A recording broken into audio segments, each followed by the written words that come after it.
तू नंतर घेऊन जा, मला सांगायचं विसरलं तर तू. ओके. ओम नमः सिद्धेभ्यः. ओम नमः सिद्धेभ्यः. ओम नमः सिद्धेभ्यः. ओंकारं बिन्दुसंयुक्तं नित्यं ध्यायन्ति योगिनः. कामदं मोक्षदं चैव ओंकाराय नमो नमः. मंगलं भगवान् वीरो मंगलं गौतमो गणी मंगलं कुन्दकुन्दाद्यो जैनधर्मोऽस्तु मंगलम्. अज्ञानतिमिरान्धानां ज्ञानाञ्जनशलाकया चक्षुरुन्मीलितं येन तस्मै श्रीगुरुवे नमः. यस्य स्वयं स्वभावाप्ति प्रभावे कृत्स्नकर्मणः तस्मै सज्ञानरूपाय नमोऽस्तु परमात्मने.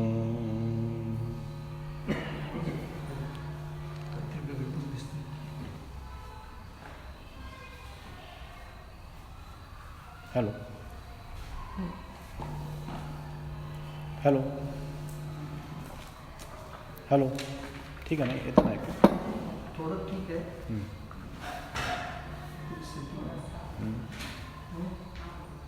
हेलो.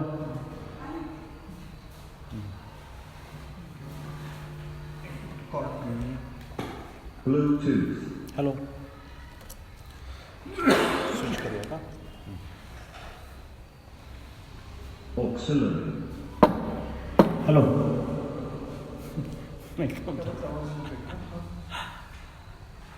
ठीक है. Hello hello. एको येतोय का? उत्तर येतोय. शिवाय खरं हेलो हेलो.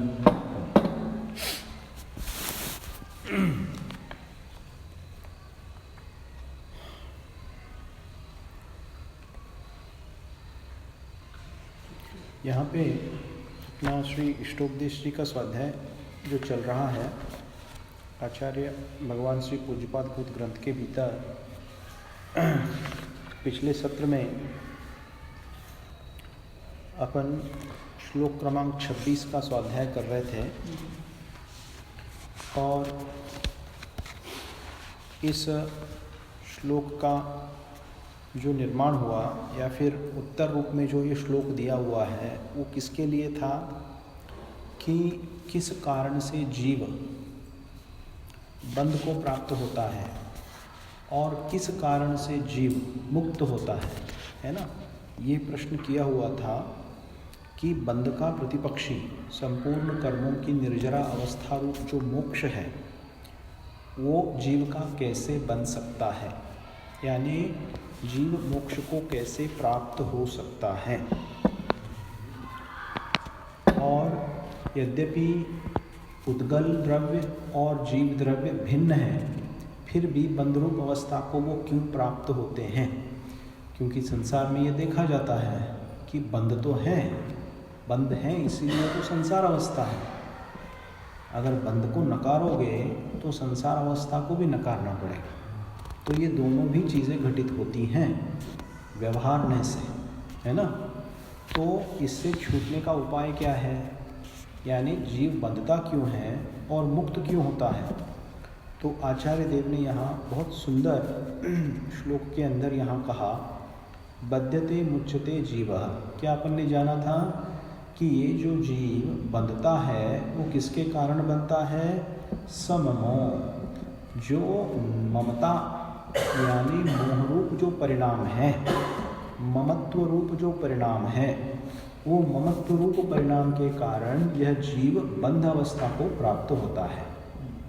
और क्रम से फिर क्या जानो कि मुच्यते निर्ममः क्रमात्, और इसके प्रतिपक्षी रूप जब यही जीव निर्ममत्व भाव को प्राप्त होता है, निर्मम भाव रूप परिणमन जब करता है, निर्ममत्व की दशा को जब वो प्राप्त होता है तो क्या होता है, मुच्यते, यानी वो मुक्त होता है या फिर बंध से छूट जाता है। मुच्यते यानी छूट जाना, बंध रूप अवस्था से वो छूट जाता है। इसलिए आचार्य देव ने हमें यहाँ पे क्या निर्देश दिया है जीवों के लिए, संसारी जीवों के लिए, तस्मात् सर्व प्रयत्नेन, इसीलिए हे शिष्य किसी भी अवस्था के भीतर तुम रहो परंतु संपूर्ण कोशिश के साथ, संपूर्ण प्रयत्न के साथ जीवन के भीतर करने योग्य कार्य क्या है, निर्ममत्वम विचिंतयेत्, तुम निर्ममत्व भाव को प्राप्त हो, तुम निर्ममत्व बन जाओ, इससे ही तुम्हारा मोक्ष सदने वाला है। यानी सप्त तत्वों की अपेक्षा से जब हम सोचते हैं तो आचार्य देव क्या कह रहे हैं कि तुम संवर और निर्जरा रूप परिणमित हो, और संवर और निर्जरा रूप परिणमित होने से क्या होगा, तुम्हें मोक्ष की प्राप्ति होगी। ये रही सिद्धांत की भाषा। अब अध्यात्म की भाषा में इसे क्या समझेंगे कि तुम राग, द्वेष और मोह भाव से हट जाओ। यह अध्यात्म भाषा की सूची है। तो अध्यात्म भाषा के भीतर ये कहा जाएगा कि तुम मोह, राग और द्वेष इनसे बचो। और यहाँ पे जैसे पूर्व में अपन ने जाना हुआ था, क्या जाना हुआ था कि संसार क्यों है, क्योंकि ममता है, ममता है इसीलिए संसार है। यानी क्या, ममत्व रूप परिणाम है। हर जीवों के भीतर, इस अवस्था के भीतर यह परिणाम पाया जाता है। तो संपूर्ण निर्ममत्व भाव की प्राप्ति कब होगी इस जीव को? तो देखिए, जीव का जो मुख्य शत्रु है वह है अनंतानुबंधी क्रोध, मान, माया रूप और मिथ्यात्व भाव, है ना। तो उसको यहाँ मुख्य शत्रु प्रस्तुत किया हुआ है, और उस अपेक्षा से यहाँ कथन है क्या कि तुम निर्ममत्व भाव को प्राप्त हो जाओ। अब इसकी प्रक्रिया क्या होती है कि निर्ममत्व भाव को कैसे प्राप्त किया जाता है, इसका प्रकरण जो है वो अगले श्लोक के भीतर आएगा। तो हमें यहाँ पे क्या समझना है कि भाई जो कुछ भी संसार के भीतर कार्य हो रहे हैं, इसके पीछे मुख्य जीव का जो परिणाम चलता है वो क्या है, ममत्व रूप भाव है। तो इसी को त्यागने का यहाँ पे हमें उपदेश दिया जा रहा है। अब देखिए, पूर्व में हम यद्यपि इसका विवेचन कर चुके हैं, फिर भी कई बिंदु यहाँ पे अपने को समझना है। तथा टीकाकार ने आत्मानुशासन तथा ज्ञानार्णव और समयसार, कलश, बंधाधिकार, देखो इतना सब यहाँ पे इस श्लोक को बताने के लिए, इसकी पुष्टि करने के लिए इतने सब सारे दृष्टांत यहाँ पे प्रस्तुत किए हुए हैं, आगम के प्रमाण प्रस्तुत किए हुए हैं।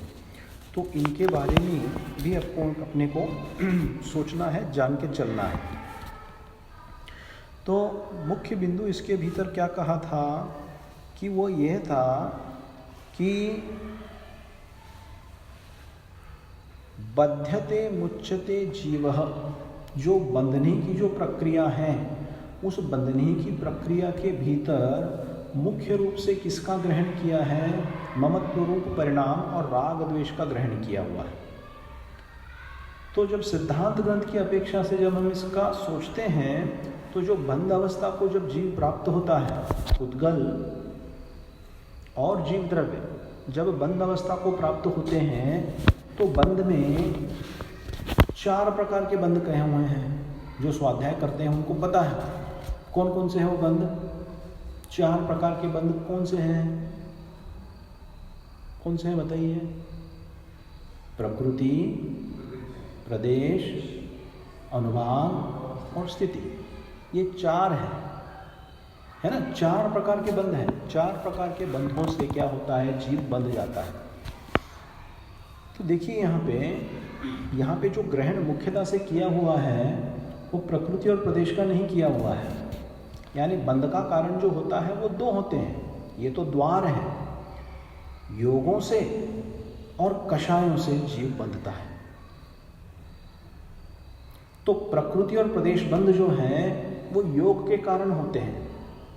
योग यानी क्या? मन वचन काय की जो क्रिया, उनको योग कहा हुआ है। उससे क्या हो जाता है? उससे प्रकृति और प्रदेश बनते हैं। लेकिन प्रकृति और प्रदेश का बंधना जो है वो मुख्य बंधना नहीं है। संसार के भीतर जो द्रव्य कर्म ये जीव उपार्जित करता है, द्रव्य कर्म नो कर्म, इसका मुख्य कारण प्रकृति बंध और प्रदेश बंध नहीं है। तो क्या है? स्थिति और अनुभाग बंध है। पंचास्तिकाय ग्रंथ के भीतर आचार्य कुंतकुंज देव का बहुत सुंदर ग्रंथ है, उसके भीतर इसके संबंध में जो गाथा प्राप्त होती है, उस गाथा के अंदर आचार्य अमृतचंद्र देव ने जो टीका की हुई है इसकी, उसके भीतर उन्होंने मुख्य रूप से जो बंध के कारण जो ग्रहण किया हुआ है वो प्रकृति और प्रदेश यानी योग नहीं किया है, कषाय भाव किया हुआ है। और उसके कारण क्या होता है? स्थिति और अनुभाग बन जाता है। तो स्थिति और अनुभाग इसी के कारण क्या होता है?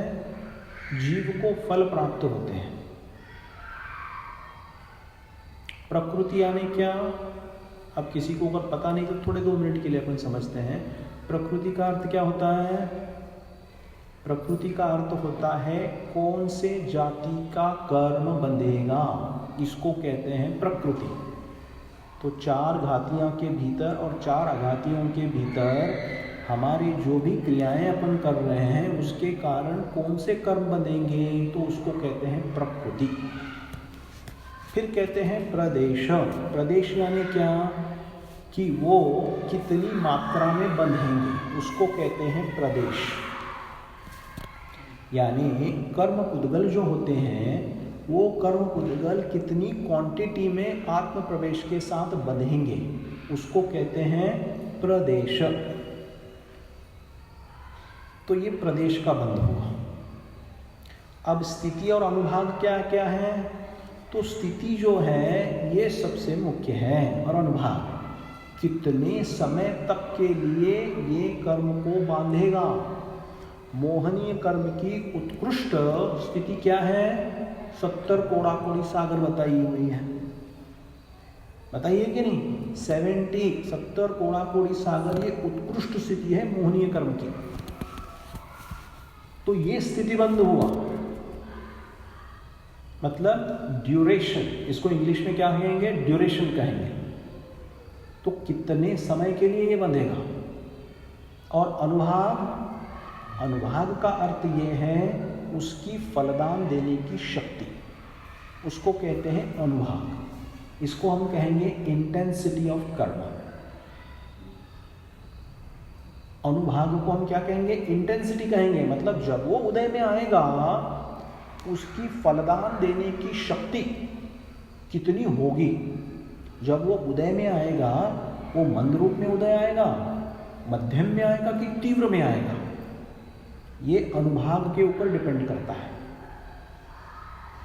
और ये अनुभाग और ये स्थिति, ये जो है यही मुख्य बंध है। क्या कहा? ये अनुभाग और स्थिति जो है ये यही मुख्य बंध है। और इस मुख्य बंध के कारण क्या है? जीव का मोह रूप परिणाम, राग और द्वेष रूप परिणाम। मोह, राग और द्वेष, अपन ने क्या संक्षिप्त में जाना कि जीव के 3 मुख्य शत्रु हैं, मोह, राग और द्वेष। तो ये मोह, राग और द्वेष के कारण ये जीव बंधता है। और बंधता है का अर्थ मुख्य रूप से क्या ग्रहण करना? प्रदेश और प्रकृति और प्रदेश नहीं, अनुभाग और स्थिति बंध। क्योंकि फलदान देने की शक्ति जो है ना उसी को मैटर करता है ना। तो जीव जितने जितने तीव्रता से राग द्वेष रूप परिणमित होगा, उतनी तीव्रता से अनुभाव का बंध पड़ेगा। और इसीलिए यहाँ पे आचार्य देव ने जो कर्मों को यहाँ पे जो ग्रहण किया हुआ है, जो मुख्य कारण जो ग्रहण किया हुआ है, वो ममत्व रूप परिणाम को ग्रहण किया हुआ है, यानी कषाय भाव को ग्रहण किया हुआ है, योगों को यहाँ ग्रहण नहीं किया है। आई बात समझ में? तो जीव का जो मुख्य शत्रु है उसको यहाँ ग्रहण किया हुआ है। तो ममता रूप परिणाम मतलब क्या कहा अपन ने? ममत्व भाव, परद्रव्य के प्रति जीव के अंदर में उत्पन्न होने वाला विभ्रम जनित यानी भ्रांति रूप जो परिणाम है, वो भ्रांति रूप परिणाम को यहाँ ममत्व भाव कह रहे हैं। और संसार के भीतर अक्सर रूप से सभी, मुख्यता से सभी जीव क्या भ्रांति में जीवन बिताते हैं। जीवन अपना भ्रांतिमय होता है। क्यों? क्योंकि यथार्थ वस्तु स्वरूप की पहचान न होने के कारण, अज्ञान भाव के कारण। इसी ग्रंथ के भीतर आचार्य देव ने क्या कहा? 8वां या 9वां नंबर का श्लोक है, उसके भीतर क्या कहा? मोहेन संवृत्तम ज्ञानम स्वभावम लभते नहीं। कौन से नंबर का सूत्र है? 9 नंबर का है क्या कि 8 नंबर का है? नहीं, 7 नंबर का। मोहेनम संवृत्तम ज्ञानम स्वभावम लभते नहीं मत्तः पुमान पदार्थानाम मदन को द्रवैहि। क्या कह रहे हैं यहाँ पे? जीव का जो अज्ञान भाव है वो किसके कारण है? मोहेनम संवृत्तम ज्ञानम, यानी दर्शन रूपी मोहनीय के कारण इस जीव की अज्ञान रूप दशा हुई है। और अज्ञान रूपी दशा होने के कारण क्या कहा कि कैसे उसकी परिणति होती है? स्वभावम लभते नहीं मत्तः पुमान पदार्थाना। जैसे कोई व्यक्ति बेहोशी के भीतर जैसे प्रकार कार्य करता है, ऐसी उसकी सारी परिणतियां चलती हैं। मतलब क्या? मतलब भ्रांतिपूर्ण जीवन बिताना, भ्रांति में बिताना। और इस भ्रांति का मुख्य कारण है मोह भाव। तो हमें मोह भाव से बचना है, भ्रांतियों का निराकरण करना है। तो वस्तु तत्व का जो यथार्थ प्रदर्शन जो किया हुआ है, यथार्थ रूप से आगम के भीतर जो किया हुआ है, उसका हमें श्रद्धान होना चाहिए। और उस श्रद्धान से उत्पन्न हुए ज्ञान के साथ अगर हम अपना जीवन जिए तो ही हम कह सकते हैं कि हमने भ्रांति से रहित जीवन जीने का प्रयास किया है। भाई, हम गुरुओं की उपासना करते हैं, हम देव पूजा करते हैं, हम अभिषेक करते हैं, जिनेंद्र देव की स्तुतियाँ गाते हैं, बड़े भक्तिभाव से जिनेंद्र के साथ जिनेंद्र भगवान का अपन दर्शन लेते हैं। करते हैं कि नहीं? सब जैनी करते हैं, जो मंदिर मार्गी है, मंदिर में आते हैं, करते हैं, सब करते हैं। लेकिन इन्हीं जीवों के भीतर मुझे बताइए कितने जीव हैं जो जिनेंद्र देव के निर्ममत्व गुण को सामने आके उनके सामने झुकते हैं? बताइए कौन है? हम उनसे क्या सीख रहे हैं? उनकी पूजा करके, उनकी आराधना करके, उनका अभिषेक रोज करके, उनकी स्तुतियां गा के हम क्या कह रहे हैं? चाह अंदर में यह रह रहे हैं कि हमारा संसार बढ़े, चाह में अंदर ये बैठी हुई है हमें सुख प्राप्त हो, हमें संसारी सुख प्राप्त हो, इंद्रिय सुख की प्राप्ति हो, मुझे बहुत कुछ मिले। अंदर में तो हमारा अभिप्राय ये बैठा हुआ है। लेकिन क्या हमने कभी ये सोचा है कि भगवान, मैं आपके सामने जब माथा झुकाता हूँ, मैं निर्ममत्व भाव की प्राप्ति के लिए ये कर रहा हूँ, क्योंकि आप सबसे उत्कृष्ट निर्ममत्व की पहचान है इस जगत के भीतर। क्योंकि आप में 18 दोष नहीं हैं जो सारे संसारी जीवों के भीतर पाए जाते हैं। क्या ऐसा भाव हमें आता है जिनेंद्र देव के दर्शन करके?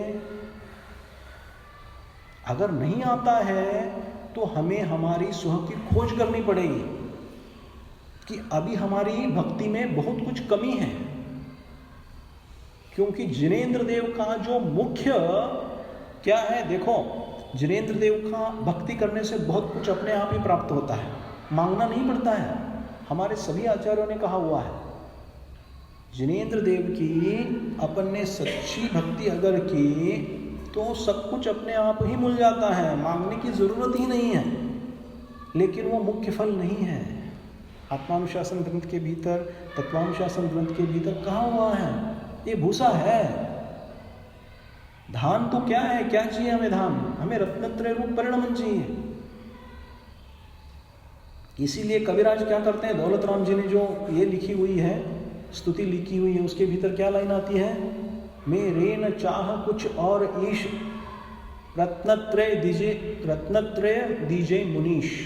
मुनियों के ईश यानी जो रत्नत्रयधारी मुनि हैं, उनके जो भगवान हैं, उनके जो मुख्य, उनको क्या प्रार्थना कर रहे हैं, मुझे संसारी सुखों की चाह नहीं है। मेरे न चाह कुछ और ईश, रत्नत्रय निधि दीजिए मुनीश। मैं मात्र आपके चरणों में रत्नत्रय की प्राप्ति के लिए आया हूं। तो बड़े बड़े महान जो 63 शलासा पुरुषों के धारी जीव होते हैं, यद्यपि वो संसार सुख को चाहते नहीं हैं, उनको वो अनायास रूप से मिल जाता है। तो ये जो बिंदु हैं कि जिनेंद्र देव के पास जाके हम उनमें क्या देखें और उनसे क्या मांगें। मांगना कोई गलत चीज नहीं है, समझना। बहुत लोग बोलते हैं इनके पास आप मांगोगे क्या, इन्होंने तो सब कुछ छोड़ दिया है। तो संसारी सुखों की चाह लेके जिनेंद्र देव के पास हमें जाना नहीं है, लेकिन रत्नत्रय की प्राप्ति कैसे होगी? सच्चे देव शास्त्र गुरु के आधार से होगी, उनके निमित्त से होगी। तो वो मांगने के लिए हम उनके चरणों में पहुंचते हैं। तो हम जब जिनेंद्र देव के पास जाते हैं तो हमें उनके निर्ममत्व भाव का भी अवलोकन करना चाहिए, और भावना ये भानी चाहिए कि मेरे अंतर भी ऐसे निर्ममत्व भाव उत्पन्न हो, ऐसी दशा को मैं भी प्राप्त हूं। तभी तो उनके पास जाना सार्थक हो गया। नहीं तो क्या किया है हमने? हम बहुत बार गए हैं जिनेंद्र भगदेव के पास। परमात्म प्रकाश जो ग्रंथ है, परमात्म प्रकाश ग्रंथ के भीतर योगिंदु देव ने कहा हुआ है, ये जीव अनेक बार संवत्सरण में गया है, फिर भी जिनेंद्र देव की प्राप्ति इस जीव को नहीं हो पाई है। इतनी भक्ति करके भी, इतनी भक्ति करने के पश्चात भी इसे जिनेंद्र देव मिले नहीं हैं। क्यों कहा ऐसे? क्योंकि अंदर इंद्रिय सुख और सांसारिक सुखों की चाह पड़ी हुई है। उसको जब तक,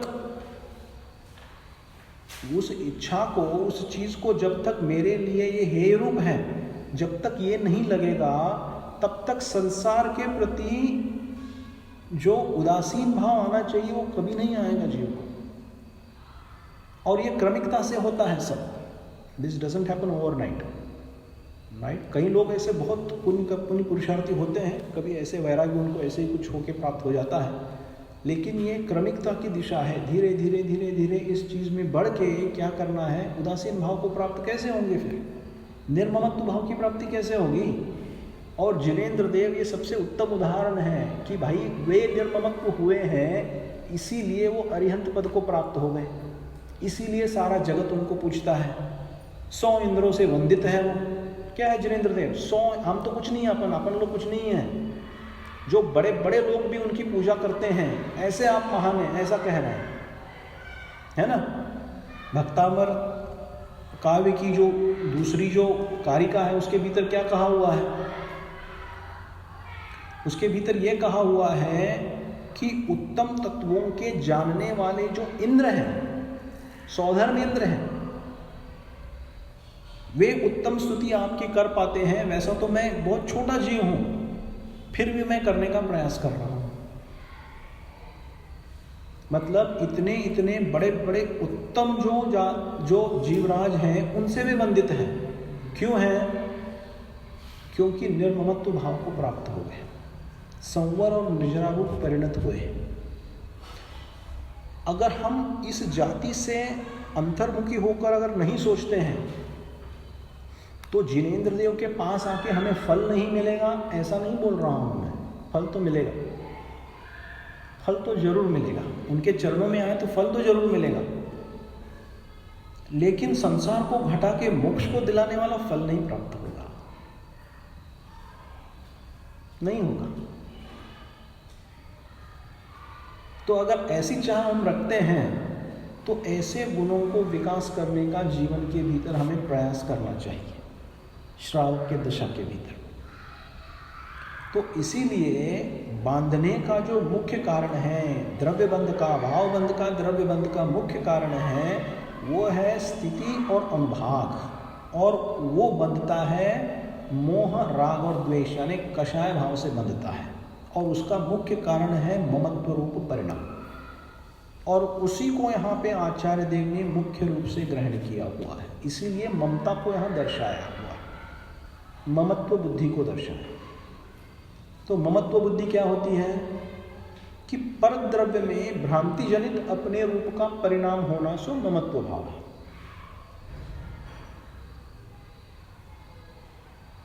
तो जब यथार्थ दृष्टि हमें प्राप्त होती है तो उस यथार्थ दृष्टि के माध्यम से हम जानते हैं कि यह द्रव्य अलग है, मैं अलग हूं, मेरे स्वचतुष्टय अलग हैं, इस जीव के स्वचतुष्टय अलग हैं। इस जाति की विवेक जो है उस जीव में उत्पन्न होता है और उसके कारण वो निर्ममत्व भाव को प्राप्त होता है। अब उसको कैसे प्राप्त करें उसकी भी प्रक्रिया जो है यहाँ पे आचार्य देव आगे कहने वाले हैं। तो देखिए इस प्रकार यहाँ पे कहते हैं कि मम, इसका अर्थ है अभिनिवेश, यानी धारणा। एक प्रकार की धारणा क्या है कि परद्रव्य मेरा है, ये मेरा है, मैं किसका हूँ, मेरा कोई है, मैं किसी का हूँ, कोई वस्तु मेरी है। यानी इसके भीतर चेतन द्रव्य, चेतन द्रव्य यानी कौन? हाँ, सारे सगे संबंधी रूप जो है वो सभी चेतन द्रव्य आते हैं, और सारे अचेतन द्रव्य हैं। अचेतन द्रव्य के भीतर क्या आएगा? बाकी के जो चेतन रूप परिणाम नहीं है वो सारे अचेतन द्रव्य, उसके भीतर ममत्व रूप का परिणाम चल रहा है। तो इसको यहाँ पे कह रहे हैं इस जाति का अभिनिवेश, कि यह है मेरा है, ऐसा अभिनिवेश वाला जीव कर्मों से बंध जाता है। तो यहाँ पे देखिए समयसार नाटक, समयसार कलश बंधाधिकार जो आचार्य अमृतचंद्र देव ने लिखा हुआ है, उसका यहाँ पे एक श्लोक उद्धृत किया हुआ है। न कर्म बहुलम जगन्न चलनात्मकम कर्मम वान नैन करना विनान चिद विधो बंधकृत, ये कहा हुआ है। तो इसके भीतर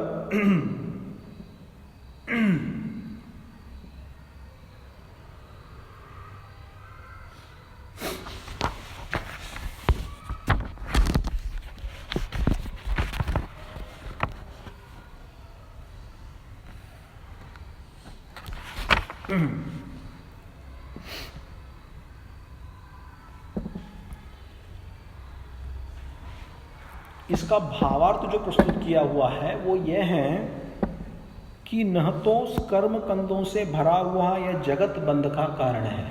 क्या क्या कह रहे हैं? इस सारे जगत के भीतर, यानी लोकाकाश जानना, जगत का अर्थ यहाँ अलोकाकाश को नहीं ग्रहण करना, लोकाकाश है ना। लोकाकाश में जहाँ पे सारे षड द्रव्य पाए जाते हैं, ऐसे लोकाकाश के भीतर ऐसी कोई स्थान नहीं है। जैसे जीव राशि हैं वह अनंत रूप कहीं है, और उससे अनंतानंत रूप पुद्गल राशि कही हुई है। तो कह रहे हैं कि ऐसे कर्म स्कंधों से भरा हुआ ये सारा ब्रह्मांड, सारा जगत, सारा लोकाकाश, यह बंध का कारण नहीं है। क्योंकि वो बंध का कारण होता तो मुक्त अवस्था में रहने वाले जीव भी बंध को प्राप्त हो जाते, वे तो प्राप्त नहीं होते। उस प्रक्रिया से वो हट गए हैं। और न हलन चलनादि रूप क्रिया ही न इंद्रिया ही कारण है। क्या कह रहे हैं? हलन चलनादि रूप जो हम क्रिया करते हैं, यानी योगों की जी को बात कह रहे थे ना अपन, योगों को यहाँ ग्रहण किया हुआ है। नहीं योग कारण है, न इंद्रिया कारण है, न चेतन पदार्थ कारण है, न अचेतन पदार्थ कारण है। कारण कैसे हैं? ये कारण है। कैसे कारण है? निमित्त कारण जरूर है ये सब, आगे बताएंगे आगे के श्लोकों के भीतर। लेकिन मुख्य यहाँ क्या कथन कर रहे हैं? किसके कारण से बंध को प्राप्त हो रहे हैं हम? तो यहाँ कहते हैं बंध का कारण ये सब नहीं है। चेतन पदार्थ, अचेतन पदार्थ, कर्म स्कंद, हलन चलनादि क्रिया, ये सब बंध के कारण नहीं है। किंतु जो उपयोग रूपी जमीन रागादिकों के साथ एकता को प्राप्त होती है, सिर्फ वही अर्थात जीवों का रागादिक सहित उपयोग ही बंध का कारण है। क्या कहा? जो पूर्व में अपन चर्चा करके आए कि जीव का मोह राग द्वेष रूप जो परिणाम है, वह परिणाम ही यथार्थ में बंध का कारण है। ऐसा यहाँ पे समयसार कलश के भीतर आचार्य देव ने कहा हुआ है। आगे देखिए, आत्मानुशासन का एक श्लोक है यहाँ पे। अकिंचनोहमित्यास्व त्रैलोक्याधिपतिर्भवे योगी गम्यम तव प्रोक्तम रहस्य परमात्मनः। क्या कह रहे हैं? मैं अकिंचन स्वरूप हूँ। पूर्व में क्या कहा था आपने? पूर्व सत्र में जब ये जीव निर्ममत्व भाव को प्राप्त होता है तो कौन से धर्म की प्राप्ति होती है? उसे अकिंचन्य धर्म की प्राप्ति होती है, दश धर्म के भीतर। तो यहाँ पे आत्मानुशासन के भीतर आचार्य देव कह रहे हैं मैं अकिंचन हूँ, मेरा कुछ भी नहीं है। क्या? बहुत बहुत कठिन है ये, बहुत बड़ा पुरुषार्थ है ये। इतना सा जीवन के भीतर हमें करना पड़ता है प्राप्त करने के लिए, और उसके बाद इस भावना को, इस परिणाम को प्राप्त होना कि मेरा कुछ नहीं है। बहुत जबरदस्त अंतरंग पुरुषार्थ है ये दिख के नहीं आता बाहर से, है ना? ये सब अंतरंग पुरुषार्थ है। तो कहते हैं मेरा कुछ भी नहीं है, ऐसा सोच कर तुम ध्यान में लीन होवो और तीन लोक के स्वामी हो जाओ। मतलब क्या? केवल ज्ञान को प्राप्त करो, जो जिनेंद्र देव ने निर्ममत्व होकर जो प्राप्त किया है। यह तुम्हें बड़े योगियों के द्वारा जाने जा सकने लायक परमात्मा का रहस्य बता दिया है। बड़े योगी यानी कौन? बड़े योगी यानी कौन? हाँ, जो शुक्ल ध्यान में स्थित रहने वाले जो मुनिराज हैं, उनको यहाँ पे क्या कहा हुआ है? उनको यहाँ योगी कह रहे हैं। ऐसे योगियों के द्वारा जाने जा सकने लायक। क्यों? क्योंकि वो शुद्धात्म रूप अवस्था के भीतर है, शुद्धोपयोग में है वे। तो वो जो जान सकते हैं उसका रहस्य ये है। क्या है? अकिंचन्य भाव को प्राप्त होना, अकिंचन्य धर्म को प्राप्त होना। इसीलिए हम क्या कह रहे हैं? दशलक्षण धर्म की जो अपन पूजा करते हैं, दशलक्षण धर्म मनाते हैं, बहुत अच्छा है, मनाते हैं हम सब, लेकिन सिर्फ पूजा करके कुछ काम नहीं होने वाला है। दशलक्षण धर्म में अकिंचन धर्म की पूजा करके ज़्यादा कुछ काम बनने वाला नहीं है। अकिंचन्य धर्म को प्राप्त करने के लिए कौन सा पुरुषार्थ हमें लगेगा, यह कार्यकारी है, और उसको प्राप्त होने के लिए ये सारी पूजाएं हैं। पूजा क्या है? साधन है, साध्य को पाने का साधन है पूजा इत्यादि। पूजा अपने आप में साध्य नहीं है। जैसे व्यवहार क्या है? साधन है। व्यवहार अपने आप में साध्य नहीं है, निश्चय साध्य है ना? तो ठीक उसी प्रकार से यहाँ कह रहे हैं, क्योंकि योगियों के द्वारा जानने में आने वाले ये परमात्मा का ये रहस्य है कि उत्तम आकिंचन्य रूप धर्म को तुम प्राप्त हो जाओ, यानी उत्कृष्ट ध्यान रूप अवस्था के भीतर ऐसी परिणति इस जीव की होती है, ऐसा आपने जानना है। और क्या कहा आगे? और आगे कहते हैं, और एक श्लोक है ज्ञानार्णव ग्रंथ के भीतर, रागी बध्नाति कर्माणि वीतरागो विमुंचति। जो रागी होता है वही जीव कर्मों को बांधता है, जो वीतरागी है वह क्या करता है? कर्मों को विनाश कर देता है, नष्ट कर देता है, कर्म छोड़ते हैं। जीवो जिनोपदेशाय संक्षेप बंध मोक्षयो, यही जिनेन्द्र देव का अत्यंत संक्षिप्त रूप में बंध और मोक्ष संबंधी उपदेश है। तो सभी आचार्यों ने क्या इसी बात को मुख्य किया हुआ है ना? तो इस प्रकार से हमें अकिंचन्य रूप की प्राप्ति होने के लिए ऐसे सारे निर्देश यहाँ प्राप्त हो रहे हैं। आत्मानुशासन जो ग्रंथ है ना, किसी ने स्वाध्याय किया है आत्मानुशासन ग्रंथ का? बहुत कठिन ग्रंथ है। शांति सागर आचार्य शांति सागर महाराज जी का बहुत प्रिय ग्रंथ था आत्मानुशासन ग्रंथ, क्योंकि वो ग्रंथ जो है वो चारित्र प्रधान शुद्धोपयोग जो होता है, यानी चारित्र प्रधान जीव की जो परिणति होती है उसके ऊपर आधार से वो ग्रंथ है। उस ग्रंथ का मैंने स्वाध्याय किया है, लेकिन बहुत कुछ चीजें मैं हृदयंगम नहीं कर पाया मैं। थोड़ा थोड़ा समझ में आया, लेकिन जिस चीज को आत्मसात जो करना है वो आत्मसात में नहीं कर पाया। क्यों? चारित्र मेरे पास नहीं है। अभी असंयम की दशा है, चारित्र नहीं है। तो ये बहुत आत्मानुशासन में बहुत डीप ग्रंथ है, बहुत तो उसके भीतर देखिए यहाँ पे 236 नंबर का काव्य है। उस काव्य को यहाँ पे आचार्य देव ने यहाँ पे बताया हुआ है टीकाकार ने। निवृत्तिम भावयेद्या व निर्वृत्तिम तद्भावतः न वृत्तिर्न निवृत्तिश्च तदेव पदम व्ययम। क्या कह रहे हैं यहाँ पे कि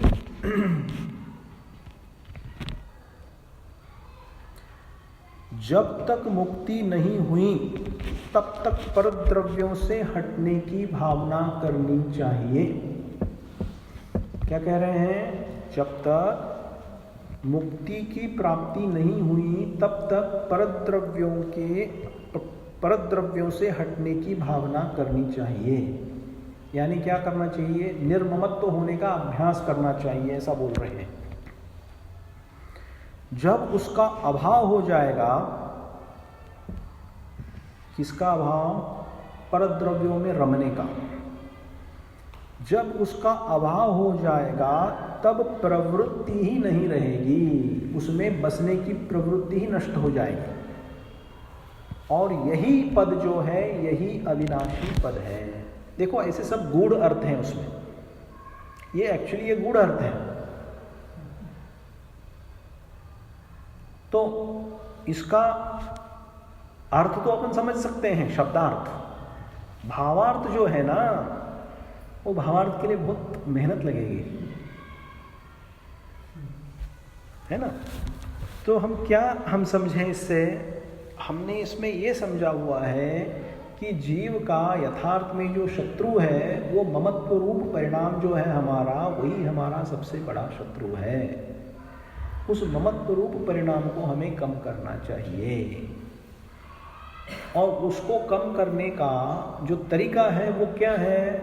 अभी योगियों को सामने रख के सब कह रहे हैं। तो जब ये सब यहाँ शिष्य ने सुन लिया है तो यहाँ पे प्रश्न करता है, अतः शिष्य कथम तु तदिति निर्ममत्व विचिन्तयो न पाय प्रश्नोयम अतः गुरुस्त प्रक्रिया मम विज्ञस्य का स्पृहेति यावदुपदिशति। यहाँ पे शिष्य कहता है कि जो आप कह रहे हो कि तुम निर्ममत्व भाव को प्राप्त हो जाओ, तुम निर्ममता को प्राप्त हो जाओ, अकिंचन रूप बनो, निर्मम बनो।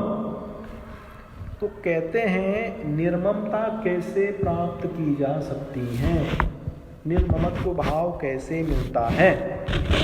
इससे निर्ममता के चिंतन करने के उपाय क्या हैं, जिन उपायों के माध्यम से मुनि क्या है, निर्ममत्व भाव को प्राप्त होते हैं, है ना। तो ये जो श्लोक है, ये श्लोक है 27 क्रमांक का है। तो इसको है ना अपन अगले सत्र में लेंगे, आज यहाँ पे ही विराम लेते हैं, क्योंकि इसको शुरू किया तो इसको थोड़ा समय लगेगा इसका डिस्कशन करने के लिए। तो ये अगला श्लोक जो है, वो अगला श्लोक निर्ममत्व भाव की प्राप्ति के लिए आगम के भीतर क्या उपाय दर्शाए हैं, इसकी प्राप्ति रूप में यहाँ पे ये श्लोक है जो अपन अगले सत्र में लेंगे, है ना। जैनम जयत शासन, जैनम जयत शासन, जैनम।